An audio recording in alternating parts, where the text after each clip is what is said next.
নমস্কার প্রিয় ছাত্রছাত্রীরা, আজকে চলে এসেছি তোমাদের সামনে নবম শ্রেণীর যে দাম ছোট গল্পটি আছে সেই দাম গল্পের কিছু গুরুত্বপূর্ণ শর্ট কোয়েশ্চেন অর্থাৎ এসএকিউ টাইপের প্রশ্ন উত্তর নিয়ে। দেখো, আজকের প্রশ্ন প্রথমে 1 নম্বরে আছে, স্কুলে বিভীষিকা কে ছিলেন? দেখতেই পাচ্ছ, স্কুলে বিভীষিকা কে ছিলেন? নারায়ণ গঙ্গোপাধ্যায়ের দাম ছোট গল্পের কথক সুকুমারের স্কুলের অঙ্কের মাস্টার মশাই ছিলেন তাদের কাছে বিভীষিকা স্বরূপ। এবার 2 নম্বর প্রশ্ন, অঙ্ক করার সময় খড়ি ভেঙে গেলে মাস্টারমশাই কী করতেন? অঙ্ক করার সময় খড়ি ভেঙে গেলে বিরক্ত মাস্টারমশাই ভাঙা টুকরো দুটো ছাত্রদের দিকে ছুঁড়ে দিয়ে আর একটা খড়ি নিতেন। নেক্সট কোশ্চেন 3, মাস্টারমশাই অঙ্ককে কেমন করে সাজিয়ে দিতেন? নারায়ণ গঙ্গোপাধ্যায়ের দাম ছোট গল্পের মাস্টারমশাই অঙ্ক কষে ছবির মতো করে ব্ল্যাকবোর্ডে সাজিয়ে দিতেন। 4 নম্বর প্রশ্ন এসএকিউ টাইপের, কিন্তু কাঁদবার জো ছিল না। কাঁদবার জো ছিল না। অঙ্কের মাস্টারমশাইয়ের হাতে চড় খেয়েও কান্নার উপায় ছিল না, কারণ তাহলে তিনি আরও বকতেন আর পা ধরে স্কুলের পুকুরে ছুঁড়ে ফেলে দেবার হুমকি দিতেন।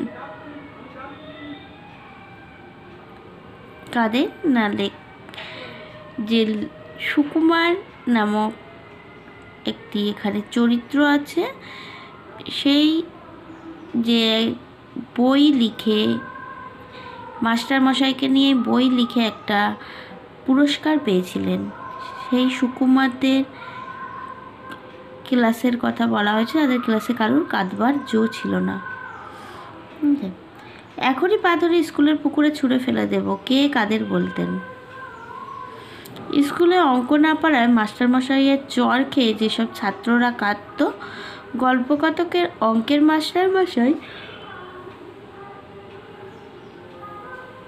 সেই সব ছাত্রদের কথা বলতেন।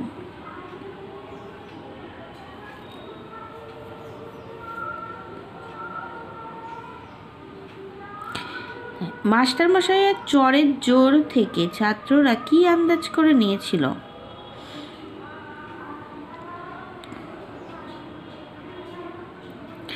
মাস্টারমশাইয়ের চড়ের জোর থেকে ছাত্ররা আন্দাজ করেছিল যে তাদের পা ধরে পুকুরে ছুঁড়ে ফেলার শক্তি মাস্টারমশাইয়ের ছিল। এবার চলে আসি তার পরের প্রশ্নে। 7 নম্বর, প্লেটোর দোরগোড়ায় কি লেখা ছিল বলে মাস্টারমশাই বলতেন? প্লেটোর দোরগোড়ায় লেখা ছিল, যে ব্যক্তি অঙ্ক জানে না সেই ব্যক্তি তার বাড়িতে প্রবেশ নিষেধ।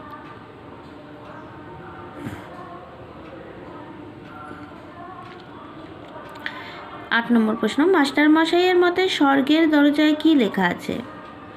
মাস্টারমশাইয়ের মতে স্বর্গের দরজায় নাকি প্লেটোর দোরগোড়ার মতোই লেখা আছে, যে অঙ্ক জানে না তার প্রবেশ নিষেধ।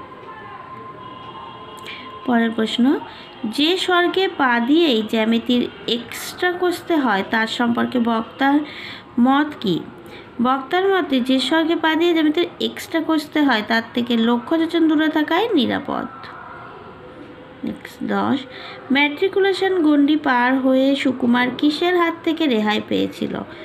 ম্যাট্রিকুলেশনের গণ্ডি পার হয়ে সুকুমার অঙ্ক ও বিভীষিকা স্বরূপ অঙ্কের মাস্টারমশাইয়ের হাত থেকে রেহাই পেয়েছিলেন। নেক্সট কোয়েশ্চেন, সুকুমার কলেজে কি পড়ান? নারায়ণ গঙ্গোপাধ্যায়ের লেখা দাম ছোট গল্পে সুকুমার কলেজে বাংলা পড়ান। নেক্সট কোয়েশ্চেন, সুকুমারের কাছে ছোটবেলায় গল্প লেখার ফরমাশ কোথা থেকে এসেছিল? উত্তর, একটি অনামী পত্রিকার পক্ষ থেকে সুকুমারের কাছে তার ছোটবেলায় গল্প লেখার ফরমাশ এসেছিল। 13, সাহিত্যের ইন্দ্রচন্দ্র মিত্র বরুণ কাদের বলা হয়েছে? সাহিত্য জগতের রথী মহারথী অর্থাৎ স্বনামধন্য সাহিত্যিকদের সাহিত্যে ইন্দ্রচন্দ্র মিত্র বরুণ বলা হয়েছে।